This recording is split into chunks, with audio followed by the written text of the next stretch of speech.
Hello నమస్తే, welcome to election ground report. నేను ప్రణయ్.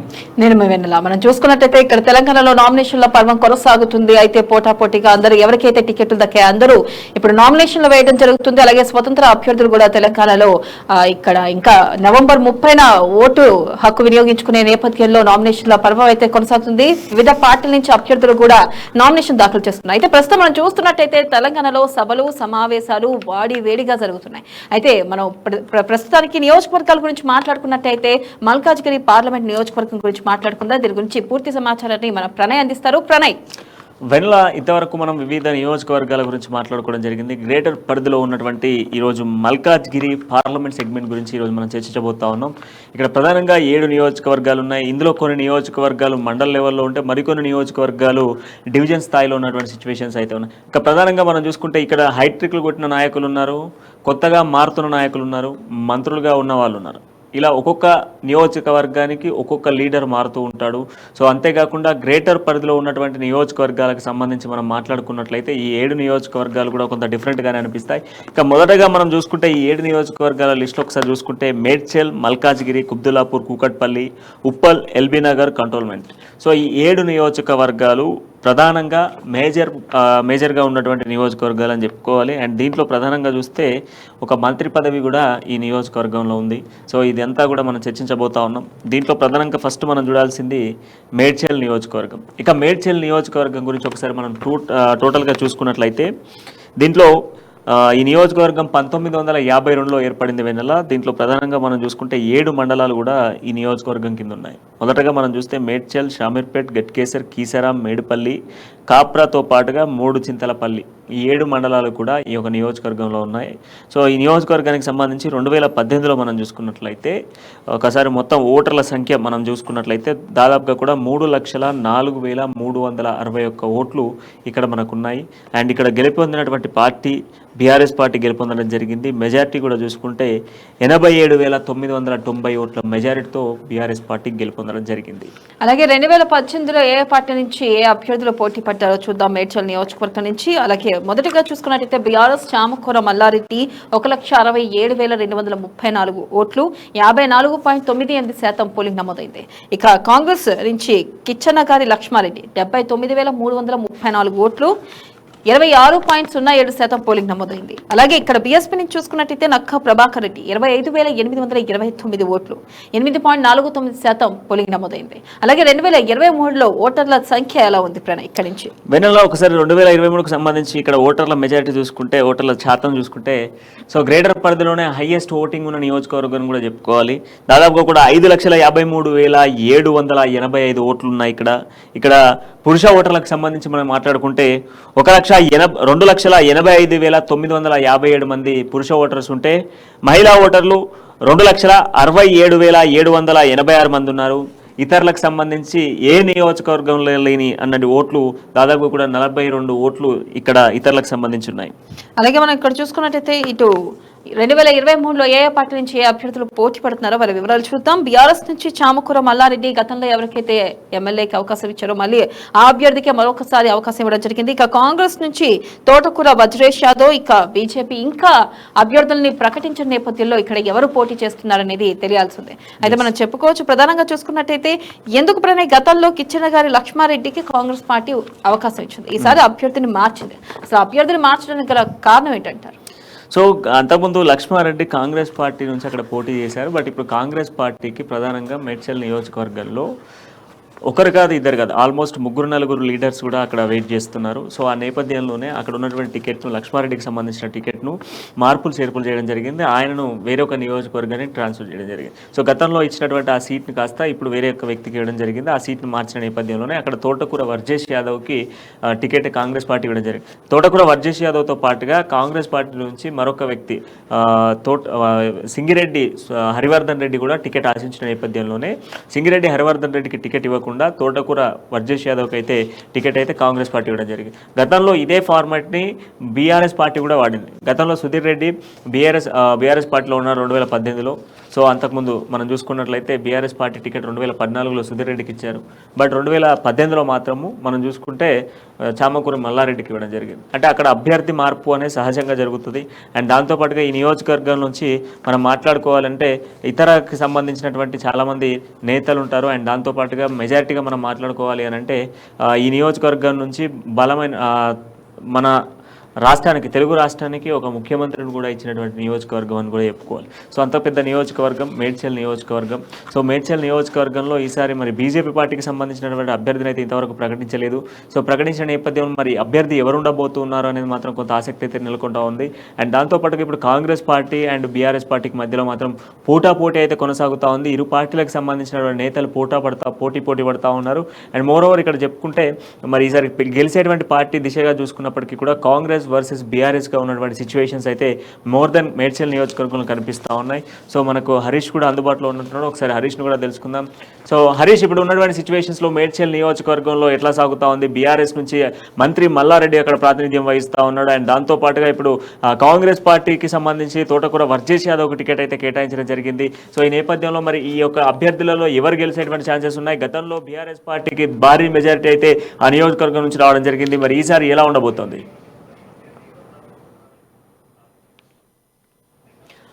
అలాగే మనం చూస్తున్నట్టయితే ప్రధానంగా ఇక్కడ మీరు ఏదైతే అన్నారో గతంలో ఎస్పెషల్లీ మేడ్చల్ నియోజకవర్గంలో అభ్యర్థులు మారుతూ ఉంటారు, ప్రతిసారి పార్టీ తరఫు నుంచి అభ్యర్థులు మారుస్తూనే ఉంటారని చెప్పి కూడా మనం ప్రధానంగా వింటూ ఉన్నాం. అయితే ఇక్కడ మనం చూసుకోవచ్చు బీజేపీ నుంచి ఈసారి ఎవరు ఉండే అవకాశం ఉంది ప్రణయ్. అలాగే ప్రధానంగా చూసుకున్నట్టయితే ఇప్పుడున్న పరిస్థితుల్లో ప్రత్యేకంగా మేడ్చల్ నుంచి ఈసారి ఎవరు గెలిచే అవకాశాలు ఎక్కువగా కనిపిస్తున్నాయి అంటారు? సో వెన్నెల, ఇప్పుడు నేను చెప్తాను కదా, మేడ్చల్ నియోజకవర్గం గురించి మనం మాట్లాడుకోవాలి అంటే మేడ్చల్ నియోజకవర్గంలో చాలామంది ఓటర్స్ ఈసారి కాంగ్రెస్కి అవకాశం కల్పించాలి అన్నటువంటి ఆలోచనలో ఉన్నప్పటికీ కొంత ఎవరైతే తోటకూర వర్జేష్ యాదవ్కి సంబంధించినటువంటి ఒక ఆయనకు సంబంధించిన బలాలు చూసుకున్నప్పటికీ కొంత వర్జేష్ యాదవ్కి ప్రాంతీయత అండ్ దాంతోపాటుగా ఆయన బోడుప్పల్లోనే ఉంటాడు, మేడ్చల్లో అందుబాటులో ఉంటాడు. గతంలో కూడా ఆయన చేసినటువంటి కేడర్లు గతంలో సర్పంచ్గా కూడా ఆయన చేయడం జరిగింది. అదే బోడుప్పల్ ఒక గ్రామ పంచాయతీగా ఉన్నప్పుడు. సో అప్పుడు చేసినటువంటి అభివృద్ధిని కానీ లేకపోతే ఇవన్నిటిని కూడా చూస్తూ ఒక అనునిత్యం కూడా ప్రజల్లో ఉండేటువంటి నాయకుడిగా ఉన్నాడు తోటకూర వర్జేష్ యాదవ్ అన్నటువంటి నేపథ్యంలోనే వర్జేష్ యాదవ్ వైపు కొంత ప్రజలు ఆలోచిస్తున్న సిచ్యువేషన్స్ కూడా కనబడుతుంది. ఇక దాంతోపాటుగా మంత్రి మల్లారెడ్డికి సంబంధించి మనం మాట్లాడుకోవాలి. మల్లారెడ్డికి గతంలో మనం చూసుకుంటే 87,000 పైచిలకు మెజార్టీ అయితే రావడం జరిగింది. 87,000 మెజార్టీ వచ్చినటువంటి మల్లారెడ్డికి ఈసారి బలంగానే ఉంటుంది. అంటే కాంగ్రెస్ పార్టీ ఎందుకంటే చాలామంది హస్తం వైపు కనబడతా ఉన్నారు. అండ్ దాంతోపాటుగా ఇప్పుడు కాంగ్రెస్ ఊపు అనేది కొంత గ్రాఫ్ అనేది పెరుగుతున్న సిచ్యువేషన్స్లో సో కాంగ్రెస్ వైపు చాలామంది మరలుతూ ఉన్నారు. సో కాంగ్రెస్ వైపు మరలుతున్నటువంటి వీళ్ళందరినీ కూడా ఆకర్షించేందుకు చాలామంది ప్లాన్ చేస్తున్నప్పటికీ కూడా ఈ నియోజకవర్గంలో మాత్రం గట్టి పోటీ అయితే ఉంటుంది. అండ్ దాంతోపాటుగా గతంలో సుధీర్ రెడ్డి బీఆర్ఎస్ పార్టీకి అభ్యర్థిగా ఉన్న 2014లో సుధీర్ రెడ్డి బీఆర్ఎస్ పార్టీ నుంచి గెలుపొందిన తర్వాత ఆయన కాంగ్రెస్ పార్టీలో చేరడం జరిగింది. సో కాంగ్రెస్ పార్టీలో చేరిన సుధీర్ రెడ్డి కూడా రీసెంట్గా చేరిన సుధీర్ రెడ్డి కూడా ఇప్పుడు వర్జేష్ యాదవ్కు సపోర్ట్ చేస్తూ ఉన్నాడు. సుధీర్ రెడ్డికి సంబంధించినటువంటి ఓట్లు కూడా కాంగ్రెస్ పార్టీకి ప్లస్ అయ్యేటువంటి ఛాన్సెస్ ఎక్కువ శాతంగా ఉన్నాయి కనుక కాంగ్రెస్ పార్టీ గెలుపొందేటువంటి అవకాశాలు ఎక్కువ శాతం కనిపిస్తూ ఉన్నాయి. బట్ ఎంతకైనా కొంత ప్లస్ పాయింట్ ఉండేటువంటి ఛాన్సెస్ అయితే కాంగ్రెస్కి అయితే కనిపిస్తుంది. అండ్ దాంతోపాటుగా కొంత ఈ 7 మండలాలు కనుక ఈ 7 మండలాలకు సంబంధించినటువంటి విషయాలలో మనం కొంత క్లియర్ కట్గా చూసుకుంటే ఈ 7 మండలాల్లో కూడా కొంత కాంగ్రెస్ గ్రాఫ్ ఉన్న సిచ్యువేషన్స్ అయితే ఉన్నాయి. ప్రధానంగా చూసుకుంటే మేడ్చల్లో కూడా కొంత ఉంటుంది. అండ్ దాంతోపాటుగా షామీర్పేటలో కొంత పర్సెంటేజ్ ఆఫ్ కాంగ్రెస్ ఊపు ఉంటుంది. అండ్ దాంతోపాటుగా మేడ్పల్లిలో కూడా ఎక్కువ శాతం ఉండేటువంటి అవకాశాలు అయితే కనిపిస్తూ ఉన్నాయి. అండ్ దాంతోపాటుగా మనం చూసుకుంటే మిగతా నియోజకవర్గాలకు సంబంధించినటువంటి వాటిల్లో కూడా ఈ యొక్క మేడ్చల్ నియోజకవర్గానికి సంబంధించి పూర్తి స్థాయిలో కూడా ఈ నియోజకవర్గాలలో కాంగ్రెస్ పార్టీ గెలిపేటువంటి ఛాన్సెస్ అయితే కనిపిస్తున్నాయి. బట్ బీఆర్ఎస్ కాంగ్రెస్ అనేది మాత్రం క్లారిటీగా చెప్పాలి అంటే 30న నామినేషన్లు అయితే తప్ప 30న జరగబోతున్నటువంటి ఎన్నికల రోజు మాత్రమే రిజల్ట్స్ తెలిసేటువంటి అవకాశాలు ఉన్నాయి. ఎందుకు అంటే బట్ మనకున్నటువంటి ఇన్ఫర్మేషన్ ప్రకారం ఈ 2 పార్టీలు ఇటు బీఆర్ఎస్ అండ్ దాంతోపాటుగా కాంగ్రెస్ ఈ 2 పార్టీలకు మాత్రం పోటీ ఉండే ఛాన్సెస్ ఎక్కువగా ఉన్నాయి. ఉన్నాయి. ఇటు వర్జేష్ యాదవ్ వర్సెస్ మల్లారెడ్డి నడిచేటువంటి ఛాన్సెస్ ఉన్నాయి. బట్ కాంగ్రెస్ పార్టీకి కొంత గ్రాఫ్, దాంతోపాటుగా కాంగ్రెస్ పార్టీ కొంత పట్టు అయితే మేడ్చల్ నియోజకవర్గంలో ఉంది అనే చెప్పుకోవాలి వినాల. అలాగే ప్రణయ్, మల్కాజ్గిరిలో 2018లో ఫలితాలు ఎలా ఉన్నాయి, అయితే అక్కడ ఓటర్ల సంఖ్య ఎలా ఉంది, అప్పుడు ఏ పార్టీ గెలుపొందినట్టు? ఎస్, ఒకసారి 2009కి సంబంధించి మనం మాట్లాడుకోవాలి. 2018కి సంబంధించిన ముందు ఇది నియోజకవర్గం 2009లో ఏర్పడింది. అండ్ దీంట్లో 12 డివిజన్స్ ఉన్నాయి ఈ నియోజకవర్గం కింద. అండ్ దీంట్లో ప్రధానంగా మనం చూసుకుంటే మల్కాజ్గిరి 2018కి సంబంధించినటువంటి ఓటర్ల జాబితాను మనం చూసుకున్నట్లయితే మొత్తం ఓటర్ల సంఖ్య 2,09,499 మంది ఓటర్స్ ఇక్కడ ప్రధానంగా ఉన్నారు. అండ్ ఇక్కడ గెలుపొందినటువంటి పార్టీ బీఆర్ఎస్ పార్టీ 77,698 ఓట్ల మెజారిటీతో బీఆర్ఎస్ పార్టీ గెలుపొందడం జరిగింది. అలాగే మనం చూసుకున్నట్టయితే ఇక్కడ 2018లో ఏ పార్టీ నుంచి ఏ అభ్యర్థులు పోటీ పడ్డారో చూద్దాం. ఇక బీఆర్ఎస్ నుంచి మైనంపల్లి హనుమంతరావు 1,14,149 ఓట్లు, 55.49% పోలింగ్ నమోదైంది. ఇక బీజేపీ నుంచి ఎన్ రామచంద్రరావు 40,451 ఓట్లు, 19.31% పోలింగ్ నమోదైంది. ఇక టీజేఎస్ నుంచి కపిలవాయి దిలీప్ కుమార్ 34,219 ఓట్లు, 16.33% పోలింగ్ నమోదైంది. అలాగే ఇటు 2023లో ప్రధానంగా ఓటర్ల సంఖ్య ఎలా ఉంది, అలాగే ఇక్కడ ఎవరెవరు పోటీ పడుతున్నారు ప్రణయ్? ఎస్వెనెల 2023కు సంబంధించి మనం ఓటర్ల జాబితాను మనం పూర్తి స్థాయిలో చూసుకుంటే 2023 మల్కాజ్గిరి నియోజకవర్గానికి సంబంధించి మనం పూర్తి ఓటర్ల జాబితాను చూసుకున్నట్లయితే 4,42,053 మంది ఓటర్స్ ఇక్కడ ప్రధానంగా ఉన్నారు. అండ్ దీంట్లో పురుష ఓటర్లకు సంబంధించి 2,23,357 మంది పురుష ఓటర్స్ ఉంటే, మహిళా ఓటర్లకు సంబంధించి మాట్లాడుకుంటే 2,18,693 మంది మహిళా ఓటర్స్ ఉన్నారు. అండ్ ఇతరులకు సంబంధించి 3 ఓట్లు ఉన్నాయి. అలాగే మనం 2023లో ఏ పార్టీల నుంచి ఏ అభ్యర్థులు పోటీ పడుతున్నారో వారి వివరాలు చూద్దాం. ఇక బీఆర్ఎస్ నుంచి మరి రాజశేఖర్ రెడ్డి, ఇక కాంగ్రెస్ నుంచి మైనంపల్లి హనుమంతరావు, బీజేపీ నుంచి ఇంకా అభ్యర్థిని ప్రకటించిన నేపథ్యంలో మరి ఇక్కడ అభ్యర్థి ఎవరు ఉండబోతున్నారు, అసలు ఎలా ఉండబోతుంది ప్రధానంగా మనం చూసుకున్నట్టయితే ప్రణయ్, ఇక్కడ మనం చూడొచ్చు ఇంకా బీజేపీ కొన్ని స్థానాలకు అభ్యర్థులను ప్రకటించలేదు. ఆల్రెడీ నామినేషన్ల పర్వం కూడా కొనసాగుతుంది. ఇంకా ఎప్పుడు ప్రకటించే అవకాశం ఉంది? అసలుకి ఈసారి బీజేపీ కొన్ని నియోజకవర్గాలను వదిలేసినట్లేనా, లేకపోతే అభ్యర్థులు ప్రకటించిద్దా? ప్రధానంగా చూసుకున్నట్టయితే మైనంపల్లి గతంలో బీఆర్ఎస్ నుంచి పోటీ చేసి గెలుపొందారు. ఇప్పుడు మైనంపల్లి కాంగ్రెస్ లోకి వచ్చారు. అయితే ఇది ఎంతవరకు ప్రజల్లో మైనంపల్లిని మళ్ళీ తిరిగి ప్రజలు ఆశీర్వదించే అవకాశం ఉందంటారు?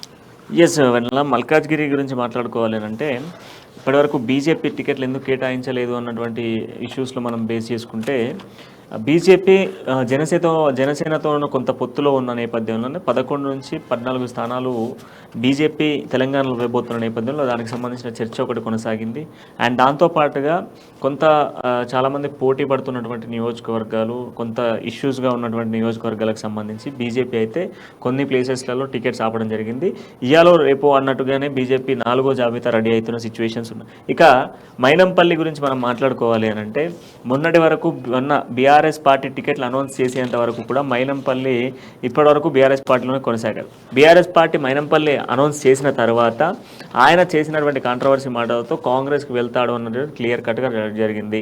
మైనంపల్లి కుమారుడికి టికెట్ ఆశించడం జరిగింది, బీఆర్ఎస్ పార్టీ టికెట్ ఇవ్వలేదు. ఈ నేపథ్యంలోనే ఏదైతే మెదక్ టికెట్ ఆశించిన నేపథ్యంలో మెదక్లో మళ్ళీ యథావిధిగా పద్మాదేవేందర్ రెడ్డికి టికెట్ కేటాయించడం జరిగింది. సో పద్మాదేవేందర్ రెడ్డికి టికెట్ కేటాయించిన నేపథ్యంలోనే ఈయన కాంగ్రెస్ పార్టీతోని ఒప్పందం చేసుకోవడం జరిగింది. తన కొడుక్కి తనకు 2 టికెట్లు ఆశించిన నేపథ్యంలో మైనంపల్లి హనుమంతరావుకి మల్కాజ్గిరి నుంచి, అదేవిధంగా తన కొడుకు రోహిత్కి అక్కడ మెదక్ నుంచి ఈ 2 టికెట్ల కోసం కాంగ్రెస్ పార్టీలోకి పోవడం జరిగింది. సో ఇంతకుముందు మీరు అన్నటువంటి పాయింట్ ఏదైతే మైనంపల్లి గతంలో బీఆర్ఎస్ పార్టీలో గెలిచాడు, ఈసారి గెలిచే ఛాన్సెస్ ఉన్నాయా?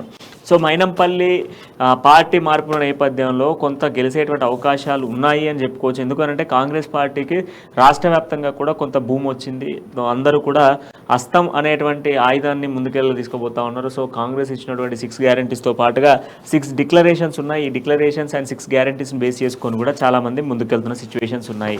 అండ్ దీనిలో ప్రధానంగా మనం చూసుకుంటే ఇక్కడ మర్రి రాజశేఖర్ రెడ్డి. ఎవరు మర్రి రాజశేఖర్ రెడ్డి అని అంటే ప్రధానంగా మంత్రి మల్లారెడ్డి, చామకూర మల్లారెడ్డి స్వయాన అల్లుడు. సో అల్లుడికి మల్లారెడ్డి టికెట్ ఇప్పించడం జరిగింది. మర్రి రాజశేఖర్ రెడ్డి ఈసారి బరిలో ఉంటా ఉన్నాడు. మర్రి రాజశేఖర్ రెడ్డికి సంబంధించినటువంటి ప్రచారం కూడా జోరుగానే కొనసాగుతూ ఉంది. అయితే ఒక రకంగా చెప్పాలి అంటే ఇద్దరికి ధనపరంగా చూసుకున్నప్పటికీ, ఇద్దరి బలాబలాలు చూసుకున్నప్పటికీ ఇద్దరి బలాలు కూడా ఒకేలా ఉంటాయి. ఇటు మల్కాజ్గిరిలో మాట్లాడుకుంటే మైనంపల్లి హనుమంతరావుకి అండ్ అదేవిధంగా మర్రి రాజశేఖర్ రెడ్డి మధ్యలో పోటాపోటీ సేమ్గా ఉంటుంది. బట్ తొలిసారిగా కూడా మర్రి రాజశేఖర్ రెడ్డి రాజకీయ రంగ ప్రవేశం చేస్తూ ఉన్నాడు. అంటే అసెంబ్లీకి సంబంధించి మాట్లాడుకుంటే ఒక ఎమ్మెల్యే అభ్యర్థిగా తొలిసారిగా ఆయన పోటీలోకి రాబోతా ఉన్నాడు. సో తొలిసారిగా రాబోతున్నటువంటి మర్రి రాజశేఖర్ రెడ్డిని ప్రజలు ఆశీర్వదిస్తారు అనేది మాత్రం బీఆర్ఎస్ నాయకులు చెప్తున్నటువంటి వాదన. మరొక వైపు చూస్తే హనుమంతరావు గతంలో ఎమ్మెల్యేగా ఉన్నాడు. మరొకసారి కాంగ్రెస్ పార్టీ నుంచి అవకాశం ఇస్తే కాంగ్రెస్ చెప్తున్నటువంటి గ్యారంటీస్తో ఇక్కడ అభివృద్ధి చేస్తాడు కదా అన్నటువంటి ఆలోచనలో కూడా కొంత పాపులేషన్ అయితే కనిపిస్తాం. సో ఈ రెండు పక్కపక్క నియోజకవర్గం అంటే మేడ్చల్ మల్కాజ్ ఈ రెండు కూడా పక్కపక్క నియోజకవర్గాలు కనుక ఈ నియోజకవర్గాల్లో కొంత డిఫరెన్సెస్ ఏంటి అని అంటే కంప్లీట్గా కూడా ఇతర ప్రాంతాల నుంచి వచ్చినటువంటి సెటిలర్గా మిగిలిన వాళ్ళే ఉన్నారు. సెటిలర్గా మిగిలిన వాళ్ళంతా కూడా ఈసారి ఖచ్చితంగా కూడా అవకాశం రెండింటికి కూడా ఉన్నాయి. బట్ ఏది వచ్చినా కూడా 50-50 ఛాన్స్లోనే వచ్చే ఛాన్సెస్ అయితే మల్కాజ్గిరి నియోజకవర్గం నుంచి మనకు కనపడతా ఉంది. బట్ కంప్లీట్గా మాట్లాడుకుంటే మాత్రం ఒకసారి మర్రి రాజశేఖర్ రెడ్డికి కూడా అవకాశం ఇస్తే బాగుంటుంది అన్నటువంటి ఆలోచనలో మల్కాజ్గిరి ప్రజలైతే ఆలోచిస్తున్నారు అనేది మాత్రం కనిపిస్తుంది. ఎందుకంటే గతంలో బీఆర్ఎస్ పార్టీ 2018లో టికెట్ మార్చడం జరిగింది, 18లో మార్చడం జరిగింది, అండ్ ఇప్పుడు 23లో కూడా అభ్యర్థిని మార్చడం జరిగింది. సో మరి మార్చిన ప్రతి అభ్యర్థిని కూడా అక్కడ మనకు చాలామంది ప్రజలైతే గెలిపిస్తూ ఉన్నారు. అంటే బీఆర్ఎస్ పార్టీకి సంబంధించి 2 దఫాలుగా కూడా బీఆర్ఎస్ పార్టీకి జనాలంతా కూడా మొగ్గు చూపుతూ ఉన్నారు. బట్ ఈసారి కూడా మార్పులు చేర్పులు జరిగేటువంటి అవకాశాలు ఉన్నప్పటికీ కూడా ఈ 2 పార్టీలలో ఏదో ఒక పార్టీ అయితే గెలుపొందడం పక్క. బట్ ఏదైనా ఇద్దరి మధ్యలో అయితే పోటీ బాగానే ఉంటుంది. మైనంపల్లికి కొంత అంగబలం, ధనబలం, రాజకీయ బలం, దాంతోపాటుగా మొన్నటి వరకు అధికారంలో ఉన్నటువంటి ఒక ఎమ్మెల్యేగా ఉన్నారు.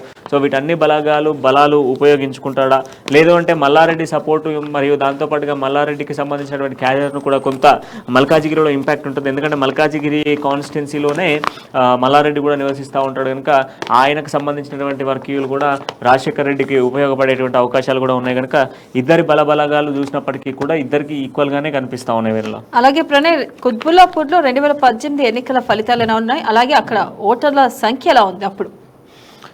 ఒకసారి కుబ్దులాపూర్కి సంబంధించి మనం మాట్లాడుకుంటే ఇది కూడా 2009లో ఏర్పడినటువంటి నియోజకవర్గమే. అండ్ దీంట్లో కూడా 8 మండలాలు ఉన్నాయి. దాంతోపాటుగా ఇది 3 జిల్లాల పరిధిలో రాబోతూ ఉంటుంది.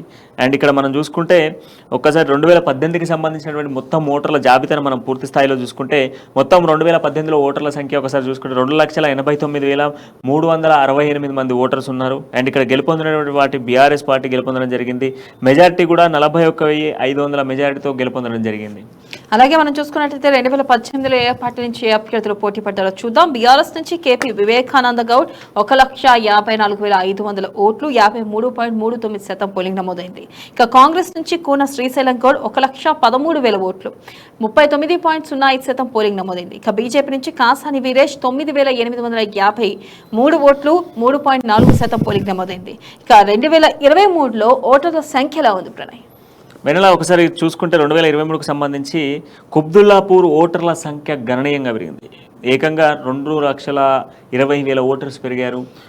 దీంట్లో చూసుకుంటే 6,12,700 మంది. అంటే గ్రేటర్ హైదరాబాద్ జిహెచ్ఎంసీ పరిధిలో ఉన్నటువంటి నియోజకవర్గాల్లో అన్నిటికన్నా కూడా ఎక్కువ శాతం ఓటర్స్ ఉన్నటువంటి నియోజకవర్గం కుబ్దుల్లాపూర్ నియోజకవర్గం. అండ్ ఇక్కడ పురుషుల ఓటర్ల సంఖ్య చూసుకున్నట్లయితే 3,22,556 మంది పురుష ఓటర్స్ ఉన్నారు. మహిళా ఓటర్లు మనం చూసుకున్నట్లయితే 2,90,10 మంది ఉన్నారు. ఇక ఇతరులకు సంబంధించి 121 మంది ఇతర ఓటర్స్ ఈ నియోజకవర్గంలో ఉన్నారు. దాదాపు చూసుకున్నట్లయితే మనం ఇప్పటి వరకు ఎన్ని పార్లమెంట్ నియోజకవర్గాలు మాట్లాడుకున్నాం దాంట్లో కన్నా హైయెస్ట్ అయితే ఇతరులు ఈ నియోజకవర్గాల్లో ఎక్కువ ఉన్నారు. కుత్బుల్లాపూర్ నుంచి 124 మంది. అలాగే గతంలో ఇప్పుడు ప్రజెంట్ చూసుకున్నట్లయితే 2023లో ఏ పార్టీల నుంచి ఏ అభ్యర్థులు పోటీ పడుతున్నారో వారి వివరాలు చూద్దాం.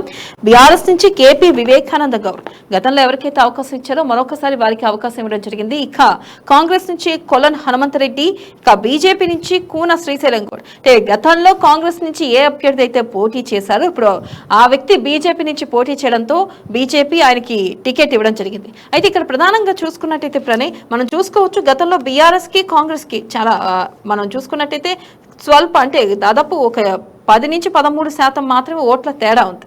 ఈసారి మరి అభ్యర్థి మారిన నేపథ్యంలో ఇక్కడ కాంగ్రెస్ పరిస్థితి ఎలా ఉండబోతుంది? అంటే ఈసారి ఇక్కడ కాంగ్రెస్ గెలిచే అవకాశం ఉందా, లేకపోతే బీఆర్ఎస్ మళ్ళీ ఇక్కడ నుంచి గెలిచే అవకాశం ఉందంటారు? వెన్నెల 2018 ఈసారి తో కంపేర్ చేసుకుంటే ఈసారి కాంగ్రెస్ గ్రాఫ్ కూడా పెరిగింది. లాస్ట్ టైం కొంత మేరకే తేడాలు ఉన్నాయి కేవలము మీరు అన్నట్టుగా. బట్ 40,000 మెజార్టీ అనేది భారీ మెజార్టీ చెప్పుకోవాలి. బట్ ఓట్ పర్సంటేజ్ మాత్రం చూసుకుంటే కొంత తగ్గింది అని చెప్పుకోవచ్చు. బట్ ఈసారి మాత్రం ఖచ్చితంగా 3 పార్టీలు త్రిముఖ పోటీ ఉంటుంది ఇక్కడ. ఎందుకు అనంటే ఈ నియోజకవర్గంలో మొన్నే ఒక టీవీ ఛానల్కి సంబంధించిన డిబేట్లో వివేకానంద చేసినటువంటి అలజడి అదంతా ఇంత కాదు. ఆల్మోస్ట్ ఆ నియోజకవర్గానికి సంబంధించి ఆయన రచ్చలేపాడు. సో ఫైటింగ్ కూడా జరిగింది. ఆయన దాంతోపాటుగా గతంలో మరి ఈయనకు 2 సార్లు అవకాశం కల్పించినటువంటి ప్రజలకు సంబంధించి మరి ఈయన ఏం చెప్తాడు అయితే గతంలో మీరు అన్నట్టుగా 2018, 2014లో కూడా వివేకానందనే అక్కడ ఉన్నటువంటి ప్రజలు గెలిపించడం జరిగింది. సో ఈ 2 దఫాలుగా చేసినటువంటి ఆయనకు మరొకసారి అవకాశం ఇస్తారా అన్నటువంటి ఆలోచనలో కూడా ఉండాలి. బట్ ఈ నియోజకవర్గంలో కూడా ఓటర్ల సంఖ్య అక్కడ సెటిలర్స్కి సంబంధించినటువంటి జాబితానే ఎక్కువ కనిపిస్తూ ఉంటుంది. అండ్ ఈసారి ఓటర్ల సంఖ్య కూడా చాలా గణనీయంగా పెరిగింది. అండ్ ఆ ఓటింగ్ శాతం కూడా పెరిగేటువంటి అవకాశాలు ఉన్నాయి. బట్ మనం మాట్లాడుకుంటే ఇక్కడ ఈసారి మాత్రం ఖచ్చితంగా కాంగ్రెసే వస్తుంది అన్నటువంటి వాదనలు అయితే వినబడతా ఉన్నాయి. ఎందుకంటే ప్రజాక్షేత్రంలో కూడా ప్రజలంతా కూడా కాంగ్రెస్కి అవకాశం కల్పించాలి అన్నటువంటి ఆలోచనలో ఉన్నారు. ఎందుకంటే వివేకానంద గౌడ్కి సంబంధించి కొంత కాంట్రవర్సీస్ ఉన్నాయి. అండ్ దాంతోపాటుగా భూ కబ్జాలకు సంబంధించినటువంటి ఆరోపణలు ఉన్నాయి. ఆ ఆరోపణల నేపథ్యంలోనే ఈసారి కొంత కష్టంగానే ఉంటుంది అన్నటువంటి ఆలోచనలో ఉన్నారు. అండ్ దాంతోపాటుగా ఈసారి ప్రతి నియోజకవర్గంలో కూడా కాంగ్రెస్ పార్టీకి కొంత గ్రాఫ్ అయితే కనిపిస్తూ ఉంది. కాంగ్రెస్ పార్టీకి గ్రాఫ్ ఇచ్చిన తర్వాత కాంగ్రెస్ పార్టీకి కొంత గ్రాఫ్ అయితే పెరుగుతున్నటువంటి నేపథ్యంలోనే ఈసారి కొంత సిచ్యువేషన్స్ అంతా కాంగ్రెస్ వైపే కనిపిస్తూ ఉన్నాయి. అయితే మొన్న జరిగినటువంటి ఇష్యూస్ని బేస్ చేసుకుంటే కంప్లీట్గా కూడా ఇప్పుడు ఎవరైతే వివేకానంద గౌడ్కి సంబంధించినటువంటి నేపథ్యంలోనే కొన్ని కాంట్రవర్సీస్ ఉన్నాయి. దాంతోపాటుగా కబ్జా ఆరోపణలతో పాటుగా సంక్షేమ పథకాలకు సంబంధించిన విషయంలో కూడా తన అనుచర వర్గానికి తన యొక్క క్యాడర్కు మాత్రమే ఇచ్చాడు అన్నటువంటి వాదనలో కూడా ఉన్నాయి. బట్ ఈ నేపథ్యంలోనే కాంగ్రెస్ పార్టీకే అవకాశం వచ్చేటువంటి ఛాన్సెస్ ఎక్కువ శాతం కనబడతా ఉన్నాయి. And moreover last time Congress party అభ్యర్థి నుంచి ఉన్నటువంటి ఆ అభ్యర్థి ఈసారి బీజేపీ పార్టీ నుంచి ఉంటున్నాడు కనుక కంప్లీట్గా కూడా కాంగ్రెస్కి ఇప్పుడు కొత్త వ్యక్తిని పరిచయం చేయడం జరిగింది. బట్ దాంతోపాటుగా రెడ్డి సామాజిక వర్గానికి సంబంధించినటువంటి వ్యక్తికి టికెట్ అయితే ఇవ్వడం జరిగింది. సో ఈ నేపథ్యంలో కొంత ఓట్ల శాతం పెరిగేటువంటి అవకాశాలు కనిపిస్తాయి ఉన్నాయి. దాంతోపాటుగా కాంగ్రెసే గెలిచే అవకాశాలు అయితే కంప్లీట్ గా కనబడతా ఉన్నాయి ఈ నియోజకవర్గానికి. అయితే ఇంకా కుకట్పల్లి నియోజకవర్గం చూసే ముందు మనం ఎలక్షన్ గ్రౌండ్ రిపోర్ట్ లో షార్ట్ బ్రేక్ తీసుకుందాం. Stay with us. పెళ్లి కోసం ఇల్లు అయితే రెడీగా ఉంది, ఇక నువ్వు రావడమే ఆలస్యం. కొత్త ఫర్నిచర్, కొత్త టీవీ, కొత్త కేబుల్. ఈ కాలంలో కూడా కేబులా? చాలా గ్రౌండెడ్ ఫ్యామిలీ మాది. అసలు ఇది ఉందంటే ఇంకేం అవసరం అసలు ఇది ఉందంటే ఇంకేం కావాలి? GTPL ఇస్తుంది HD పిక్చర్ క్వాలిటీ. ఇంకా GTPL ది 24/7 కస్టమర్ సపోర్ట్. ఇది ఆ కాలం నాటిది కాదు, ఈ కాలపు కనెక్షన్ ఇది. రేపే పెళ్లి చేసుకుందామా? పెళ్లి కోసం ఇల్లు అయితే రెడీగా ఉంది, ఇక నువ్వు रावडमे. तेलुगू बातम्या प्रसारणाच्या क्षेत्रात मराठी बुलेटिन प्रसारित करणे हे पहिले चॅनल आहे अम्मा न्यूज. तुमच्या स्थानिक भाषेत तुमच्या स्थानिक बातम्या. मराठी बुलेटिन दररोज रात्री 10 वाजता तुमच्या अम्मा न्यूजवर. पाहत रहा अम्मा न्यूज.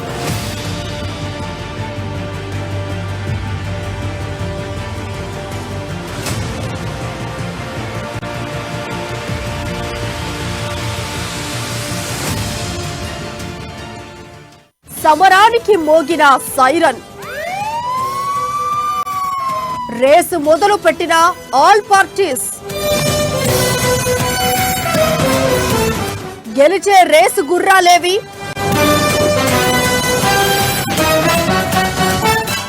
ప్రధానంగా 3 పార్టీల్లో ముందు నిలిచేదేది? ఈసారి పరిస్థితి ఏంటి? ఓటు బ్యాంకులో తేడాలొస్తే లాభపడేదెవరు, నష్టపోయేదెవరు? అసలు ఓటర్ల మనోగతమేంటి? ఎన్నికల తాజా వార్తల అప్డేట్స్, ఎగ్జిట్ పోల్ నివేదికలు, పార్లమెంట్ సెగ్మెంట్, అసెంబ్లీ సీట్ల ఎన్నికల విశ్లేషణ, ఎలక్షన్ గ్రౌండ్ రిపోర్ట్ మీ అమ్మా న్యూస్ లో. జనమే జనం, కాంగ్రెస్ ప్రభంజనం. ఇచ్చిన తెలంగాణపై హస్తం అధిష్టానం ఫుల్ ఫోకస్.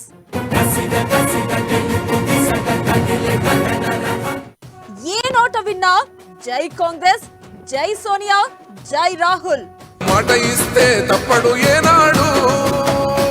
तेलंगाना के लिए हमने और भी गारंटी दी. महालक्ष्मी 2500 रुपए हर महीने महिलाओं को, 500 रुपए का गैस सिलेंडर, राइतु भरोसा 15,000 हर साल प्रति एकड़, जिसमें हम 200 यूनिट बिजली के मुफ्त में देंगे. इंद्रम्मा इंड्लू स्कीम 5 लाख रुपए घर बनाने के लिए.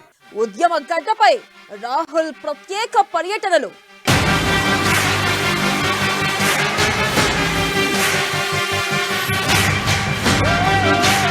तेलंगाना में ये दोनों एक साथ काम कर रहे हैं और इनके साथ MIM भी मिली हुई है. आप अगर BRS को वोट देंगे तो आपका वोट बीजेपी को वोट हो. Welcome back. 2018లో కుకట్పల్లి నియోజకవర్గం నుంచి అసలు ఓటర్ల సంఖ్య ఎలా ఉంది, అక్కడ గెలిచిన పార్టీ ఏంటో ప్రణయ్ అడుగుదాం. ప్రణయ్, యజ్వేల్ ఒకసారి కుకట్పల్లి నియోజకవర్గానికి సంబంధించి మనం డీటెయిల్స్ మాట్లాడుకుంటే, కుకట్పల్లి నియోజకవర్గానికి సంబంధించి 2018లో మొత్తం ఓటర్ల జాబితా మనం చూసుకున్నట్లయితే మొత్తం ఓటర్ల సంఖ్య 2,15,547 మంది ఓటర్స్ ఉన్నారు. అండ్ దీంట్లో మెజారిటీ ఆఫ్ ద పార్టీ గెలుపొందినటువంటి పార్టీ బీఆర్ఎస్ పార్టీ గెలుపొందడం జరిగింది. 40,049 ఓట్ల మెజారిటీతో బీఆర్ఎస్ పార్టీ గెలుపొందడం జరిగింది. అలాగే ఇక్కడ కుకట్పల్లి నియోజకవర్గంలో 2018లో ఏ పార్టీ నుంచి అభ్యర్థులు పోటీ పట్టారో చూద్దాం. బీఆర్ఎస్ నుంచి మాధవరం కృష్ణారావు 1,11,612 ఓట్లు, 52.3% పోలింగ్ నమోదైంది. టీడీపీ నుంచి నందమూరి వెంకట సుహాసిని 70,563 ఓట్లు, 33.1% ఓటింగ్ నమోదైంది. బీఎస్పీ నుంచి హరీష్ చంద్రారెడ్డి 12,761 ఓట్లు, 6.0% పోలింగ్ నమోదైంది. 2023లో ఏ పార్టీలు పోటీ పడుతున్నాయి, అట్లాగే ఓటర్ల జాబితా ఎలా ఉంది ప్రణయ్? వెనెల 2023కు సంబంధించి పూర్తి ఓటర్ల జాబితాను మనం చూసుకున్నట్లయితే 4,26,465 మంది, అంటే దాదాపుగా కూడా మళ్ళీ 2 లక్షల ఓటర్స్ పెరిగారు ఈ నియోజకవర్గంలో కూడా. ఈ ఓటర్స్ పెరిగినటువంటి ఓటర్స్ అన్నీ కూడా సెటిలర్స్, అంటే వివిధ ప్రాంతాల నుంచి బ్రతకడానికి వచ్చి ఇక్కడ సెటిల్ అయిన వాళ్ళు, సెటిలర్స్ అంతా కూడా వాళ్ళందరికీ కూడా ఓటుకు తీసుకోవడం జరిగింది. సో వారి సొంత గ్రామాలకు సంబంధించిన ఓట్లనన్నీ రద్దు చేస్తూ ఇక్కడ సెటిలర్గా ఉన్నారో ఇక్కడే హౌసెస్ కన్స్ట్రక్షన్ చేసుకోవడం జరిగింది. అండ్ ఇప్పుడు మనం మాట్లాడుకున్న మేడ్చల్ కానీ, మల్కాజిగిరి కానివ్వండి, ఇప్పుడు కూకట్పల్లి కావచ్చు, ఈ నియోజకవర్గాలలో ఆల్మోస్ట్ ఆల్ వేరే వేరే నియోజకవర్గాలకి ఎంచెల్లి బ్రతకడానికి వచ్చి ఇక్కడే సెటిల్ అయిపోయిన వాళ్ళందరూ కూడా ఇక్కడే ఓటుకు తీసుకున్న నేపథ్యంలోనే 2018 నుంచి 2023కి వచ్చేటప్పటికి ఆల్మోస్ట్ 2 లక్షల పైచిలకు ఓట్స్ పెరిగాయి. ఇందాక మనకు పురుష ఓటర్లకు సంబంధించి మనం చూసుకుంటే 2,24,070 మంది పురుష ఓటర్స్ ఉన్నారు. మహిళా ఓటర్లకు సంబంధించి 2,02,276 మంది ఉన్నారు. ఇక్కడ కూడా మళ్ళీ ఇతరులు 119 మంది. అంటే గ్రేటర్ హైదరాబాద్ పరిధిలోనే ఆల్మోస్ట్ ఈ ఇతరులకు సంబంధించినటువంటి ట్రాన్స్జెండర్లకు సంబంధించినటువంటి ఓట్ల సంఖ్య అనేది గణనీయంగా పెరుగుతుంది. అంటే ఆల్మోస్ట్ వందలాదిగా కూడా వీళ్ళందరూ కూడా ఓటుకు తీసుకున్నారు. సో వాళ్ళు కూడా ఓటు హక్కును వినియోగించుకోవాలి అనేటువంటి ఆలోచనలో సో సెటిలర్స్ కూడా తీసుకుంటున్నారు. దాంతోపాటుగా ట్రాన్స్జెండర్స్ ఇతరులు కూడా తీసుకున్న సిచ్యువేషన్స్ కనపడుతున్నాయి. అలాగే 2023లో ఏ పార్టీ నుంచి ఏ అభ్యర్థులు పోటీ పడుతున్నారో చూద్దాం. బీఆర్ఎస్ నుంచి మాధవరం కృష్ణారావు, కాంగ్రెస్ నుంచి బండి రమేష్, బీజేపీ నుంచి ఇంకా అభ్యర్థిని ప్రకటించలేదు. అయితే దీనిపై మనకు మాట్లాడడానికి రాజు సిద్ధంగా ఉన్నారు. రాజు, చెప్పండి, గతంలో కుకట్పల్లి నియోజకవర్గం అనంటే టీడీపీ కంచుకోట, కానీ ఈసారి టీడీపీ ఇక్కడి నుంచి పోటీ చేయడం లేదు. ప్రధానంగా చూసుకున్నట్టయితే గతంలో 2018లో మాధవరం కృష్ణారావు ఇక్కడి నుంచి గెలుపొందారు. రెండో స్థానంలో మాత్రం టీడీపీ ఉంది. ఈసారి ఇక్కడ టీడీపీ లేదు. కొంతమేర ఇది బీఆర్ఎస్ కి కలిసి వస్తుందంటారా? అక్కడ ఈసారి ఎవరు గెలిచే అవకాశాలు ఉన్నాయంటారు? ఇటు కాంగ్రెస్ కూడా 6 గ్యారంటీలు అంటూ ముందుకెళ్తుంది. ఈ నేపథ్యంలో అసలుకి కుకట్పల్లి నియోజకవర్గం నుంచి ఈసారి ఏ పార్టీ గెలిచే అవకాశాలు ఎక్కువగా కనిపిస్తున్నాయి? వెన్నెల కూకట్పల్లి నియోజకవర్గంలో ఎక్కువగా ఇతర రాష్ట్రాల వాళ్ళు ఎక్కువగా నివాసం ఉంటారు. ముఖ్యంగా ఆంధ్రప్రదేశ్ రాష్ట్రానికి చెందిన వారు సెటిలర్లు ఎక్కువగా ఉండే ప్రాంతం కూకట్పల్లి నియోజకవర్గం. ఇది హైదరాబాద్లో ఉన్నటువంటి ముఖ్యంగా గ్రేటర్ హైదరాబాద్లో ఒక అతిపెద్ద నియోజకవర్గం అని కూడా కూకట్పల్లిని చెప్పవచ్చు. ముఖ్యంగా ఈ నియోజకవర్గంలో సెటిలర్ ఓట్లు ఎక్కువగా ఉన్నాయి కాబట్టి టీడీపీ పార్టీకి గతంలో కంచుకోటలాగా ఉండేది. అదేవిధంగా గతంలో ఒకసారి లోక్సత్తా నుంచి జయప్రకాష్ నారాయణ కూడా ఈ నియోజకవర్గం నుంచి గెలుపొందడం జరిగింది 2009లో. అదేవిధంగా 2014లో టీడీపీ పార్టీ నుంచే ఇక్కడ మాధవరం కృష్ణారావు విజయం సాధించడం జరిగింది. తర్వాత కొన్ని కారణాల వల్ల ఆయన టీడీపీ పార్టీ నుంచి బీఆర్ఎస్ పార్టీలోకి జాయిన్ కావడం జరిగింది. అదేవిధంగా 2018లో కూడా మాధవరం కృష్ణారావు మరోసారి రెండవసారి కూడా ఆయన విజయం సాధించడం జరిగింది. సో ఇప్పుడు మాధవరం కృష్ణారావు బీఆర్ఎస్ నుంచి మూడవసారి పోటీ పడతా ఉన్నాడు. గతంలో 2 సార్లు ఆయన విజయం సాధించాడు కాబట్టి మూడోసారి ఎట్లయినా హ్యాట్రిక్ సాధించాలని చెప్పి పట్టుదలతో ఆయన నియోజకవర్గ వ్యాప్తంగా కూడా ఇప్పటికే ప్రచారాన్ని కూడా ముమ్మరం చేశారు. సో ఇక కాంగ్రెస్ పార్టీ విషయానికి వచ్చినట్టయితే కాంగ్రెస్ పార్టీ నుంచి బండి రమేష్ బరిలో ఉన్నారు. ఇక్కడ బండి రమేష్ గతంలో బీఆర్ఎస్ పార్టీ రాష్ట్ర ప్రధాన కార్యదర్శిగా కూడా పనిచేయడం జరిగింది. బీఆర్ఎస్ పార్టీలో షేరులింగంపల్లి టికెట్ ఆశించడం జరిగింది. షేరులింగంపల్లి టికెట్ రాకపోవడంతో ఆయన పార్టీ మారడం జరిగింది. పార్టీ మారిన తర్వాత కాంగ్రెస్ పార్టీలో ఆయనకు కుకట్పల్లి సీటు ఇవ్వడం జరిగింది. ఇప్పుడు ఆయన ప్రచారంలో ముమ్మరంగా ఇప్పుడు పర్యటిస్తూ ఉన్నారు. ముఖ్యంగా కాంగ్రెస్ పార్టీ ప్రకటించినటువంటి 6 గ్యారంటీ స్కీమ్స్ ఏవైతే ఉన్నాయో వాటిని ప్రజల్లోకి తీసుకెళ్లే విధంగా ఆయన కార్యాచరణ రూపొందించుకున్నారు. ప్రతిరోజు కూడా వివిధ కాలనీల్లో బస్తీల్లో కూడా పర్యటన చేస్తూ ఉన్నారు.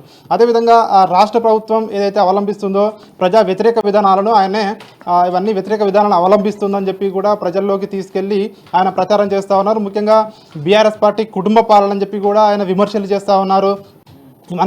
ఇవన్నిటి నుంచి ప్రజలకు విముక్తి కావాలంటే ఖచ్చితంగా కాంగ్రెస్ పార్టీ అధికారంలోకి రావాలని చెప్పి కూడా ఆయన ప్రచారంలో ముందుకు దూసుకు వెళ్తా ఉన్నారు. ఇక ఈ నియోజకవర్గంలో బీజేపీ ఇక్కడ పోటీ చేయడం లేదు. ఎందుకంటే బీజేపీ పార్టీ జనసేన పార్టీ రెండు కూడా పొత్తులో ఉన్నాయి కాబట్టి ఇక్కడ పొత్తులో భాగంగా జనసేన పార్టీకి ఈ టికెట్ కేటాయించడం జరిగింది. గ్రేటర్ హైదరాబాద్లో జనసేన పార్టీకి 1 టికెట్ కేటాయించడం జరిగింది. అది కుకట్పల్లి. ఇక్కడ కుకట్పల్లి నుంచి ఆల్రెడీ జనసేన అభ్యర్థిని కూడా ప్రకటించడం జరిగింది. ముమ్మారెడ్డి ప్రేమ్ కుమార్ రెడ్డి, ఈయన రియల్ ఎస్టేట్ వ్యాపారి. ఈయన గతంలో టీడీపీ పార్టీలో కూడా పనిచేయడం జరిగింది. తర్వాత బీజేపీలో జాయిన్ అవ్వడం జరిగింది. బీజేపీ నుంచి మొన్న సోమవారమే జనసేన పార్టీలోకి జాయిన్ అవ్వడం జరిగింది. మంగళవారమే టికెట్ ఆయనకు కన్ఫర్మ్ అయింది. సో ఆయన రియల్ ఎస్టేట్ వ్యాపారిగా ఉన్నారు. ఆర్థిక బలం కూడా ఆయనకు బాగా ఉందని కూడా చెప్తా ఉన్నారు. రియల్ ఎస్టేట్లో వెస్ట్ జోన్ అసోసియేషన్ అధ్యక్షుడిగా కూడా హైదరాబాద్లో ఆయన పనిచేస్తూ ఉన్నారు. ముఖ్యంగా ఇక్కడ చూసుకున్నట్టయితే త్రిముఖ పోటీ ఉంటుందని చెప్పి కూడా రాజకీయ విశ్లేషకులు అయితే భావిస్తూ ఉన్నారు. ముఖ్యంగా ఇటు బీఆర్ఎస్ పార్టీ సిట్టింగ్ ఎమ్మెల్యే ఎవరైతే ఉన్నారో మాధవరం కృష్ణారావు, అతనిపై కూడా అవినీతి ఆరోపణలు ఏవీ లేవని చెప్పి కూడా రాజకీయ విశ్లేషకులు భావిస్తూ ఉన్నారు. ఇక కాంగ్రెస్ పార్టీ ముఖ్యంగా 6 గ్యారంటీలు ఏవైతే ఉన్నాయో అదేవిధంగా ప్రభుత్వ వ్యతిరేకత కలిసి వస్తుందని చెప్పి కూడా కాంగ్రెస్ పార్టీ ఇటు భావిస్తూ ఉంది. సో ఇక జనసేన పార్టీ కూడా సెటిలర్ ఓట్లన్నీ కూడా మాకే వస్తాయని చెప్పి భావిస్తూ ఉన్నారు. సో ఏది ఏమైనప్పటికీ కూకట్పల్లి నియోజకవర్గంలో ఈసారి పోటీ మాత్రం కాంగ్రెస్, బీఆర్ఎస్ అదేవిధంగా జనసేన అభ్యర్థి కూడా ఎంత మేరకు ప్రభావం చూపగలడు అనేది మాత్రం తెలియాల్సి ఉంది. ఎందుకంటే ఆయన ఎన్ని ఓట్లు ఆయన తెచ్చుకుంటారనే దానిపై గెలుపోవటంలో కూడా ఆధారపడతాయని చెప్పి కూడా ఇక్కడ విశ్లేషకులు భావిస్తూ ఉన్నారు. వెన్నెల కూకట్పల్లిలో ఇంకొక పాయింట్ ఏంటంటే మాధవరం కృష్ణారావు ప్రజలకు అందుబాటులో ఉండడు అన్నటువంటి వాదనలు కూడా ఎక్కువ శాతమే ఉన్నాయి. ఎందుకనంటే ఉదయం 9 గంటల వరకే ఒక ఎమ్మెల్యే అంటే ప్రతి నిమిషం ప్రజల కోసం ప్రజాక్షేత్రంలో తిరగాలి అన్నటువంటి ఆలోచనలో ఉంటాడు. బట్ మాధవరం కృష్ణారావు మాత్రం ఎప్పుడు చూసినా ఉదయం 7 గంటల నుంచి 9 గంటల వరకు ఉండడం, ఆ తర్వాత ప్రజాక్షేత్రంలోనే కనిపించడం అంటూ కూడా ప్రజల్లో ఒక గ్రౌండ్ రిపోర్ట్ అయితే రావడం జరుగుతుంది. సో ఈ మైనస్ కూడా పడుతుంది. ఎందుకంటే గతంలో ఆయనకు 2 సార్లు అవకాశం ఇచ్చారు. సో ఈసారి ఖచ్చితంగా కూడా కాంగ్రెస్కి అవకాశం ఇవ్వాలి అని, అండ్ దాంతోపాటుగా జనసేన కూడా అక్కడ రంగప్రవేశం చేస్తూ ఉంది కనుక సో జనసేనకి కూడా ఓట్ల మెజారిటీ పడేటువంటి ఛాన్సెస్ ఉన్నాయి. సో ఈ నేపథ్యంలో మాధవరం కృష్ణారావు ఈసారి డౌటే అన్నటువంటి టాక్ కూకట్పల్లిలో నడుస్తున్న సిచ్యువేషన్స్ ఉన్నాయి. అలాగే ప్రధానంగా చూసుకున్నట్టయితే ఇటు ఉప్పల్లో 2018 ఎన్నికల్లో ఫలితాలు ఎలా ఉన్నాయి ప్రణయ్?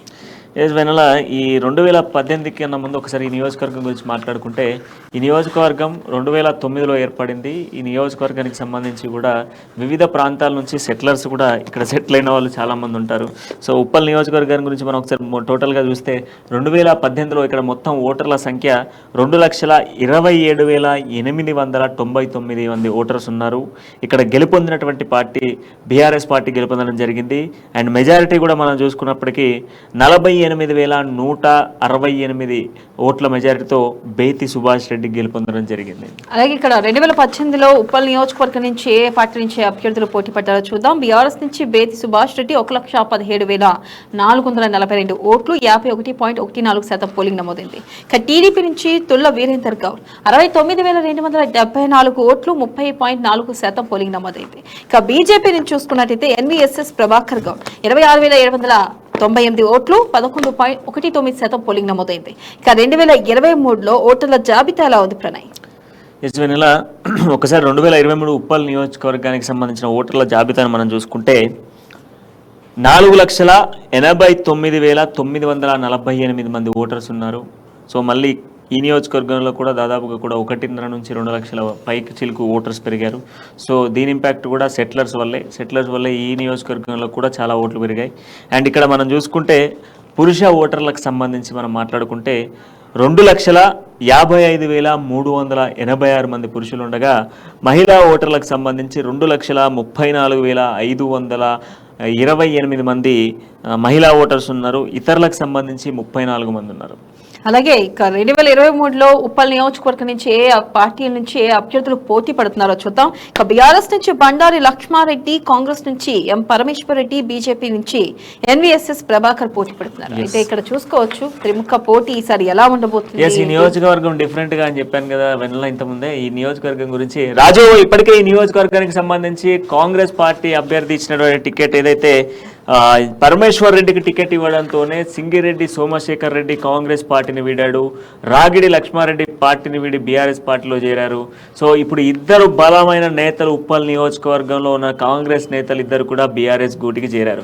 ఇక ఆ తర్వాత గతంలో ఏదైతే బేతి సుభాష్ రెడ్డికి టికెట్ ఇచ్చిన నేపథ్యంలోనే బేతి సుభాష్ రెడ్డి పై వస్తున్నటువంటి కొన్ని ఆరోపణలకు సీట్ అయితే చేంజ్ చేయడం జరిగింది. సో ఈ నేపథ్యంలోనే బండారి లక్ష్మారెడ్డికి టికెట్ కేటాయించడం జరిగింది. బండారి లక్ష్మారెడ్డితో పాటుగా ఇప్పుడు ఇద్దరు కాంగ్రెస్ నేతలు కూడా బండారి లక్ష్మారెడ్డి వైపు ఉన్నారు, మరోవైపు బేతి సుభాష్ రెడ్డి ఉన్నాడు.